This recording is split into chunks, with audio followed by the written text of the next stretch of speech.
Okay, continuing on with the idea of exponential equations where we have equal bases in there that we have to find. In this one, it looks more complicated because we have 5 to the 32nd power. Okay, that's like stupidly large. And then divided by 5 to the 4x equals 5 to the x squared. So let's walk through this one step at a time. For one thing, when you're using exponential equality, okay, the principle of exponential equality, it always wants one exponent on one side, one exponent on the other. So can we reduce this thing right here to just a single exponent? And if you remember the quotient rule, you'll realize this can be written as 5 to the 32nd power minus 4x equals 5 to the x squared. Okay, that's the quotient rule. And at this point, it's pretty easy to factor it if you just cross out the 5's on each side because of exponential equality. And now we have 32 minus 4x equals x squared.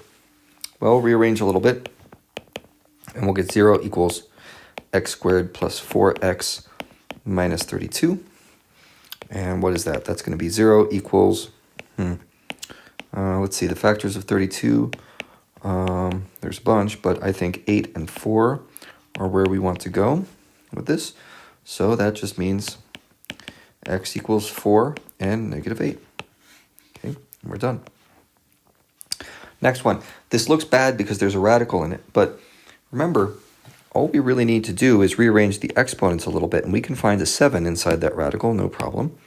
So here's what I'm going to do. I'm going to say 7x squared on the left. We'll keep that as it is.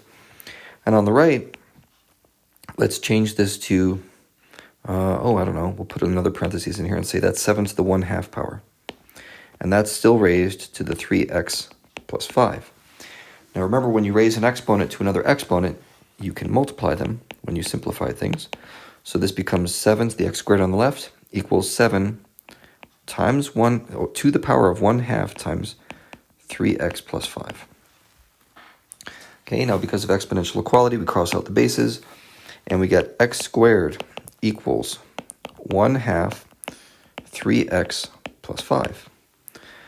Now I want to move everything over to the left side because I can tell I'm going to have to factor this. And, there's more work to do yet, but we'll just start with this. Okay, now, before I can factor it, it would really help if everything were written just as x squareds, x's, and numbers. So I'm going to get rid of this fraction right here. That's what I'm looking at. I want to get rid of that. So we'll multiply both sides by 2 and clear out the parentheses. So that's 2x squared minus 3x minus 5. Remember to distribute that minus sign through the parentheses. And now we can just factor this, whether you factor by guessing or with the big X or whatever method you like. I know I'm going to have 2x and x as my two factors on the left, and on the right my two factors are going to be 5 and 1. So we think about what has to go where. If I put a 5 over here, I'll end up with a factor of, or a term of 10x, and that's way too big. So let's try putting the 5 somewhere else. Put the 5 over here and a 1 over here, and just a little look at this means, that has to be a negative 5 and a positive 1.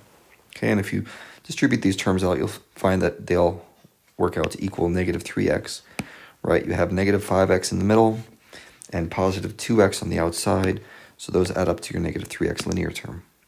And then I say, well, x equals negative 1 and 5/2, and that solves the equation.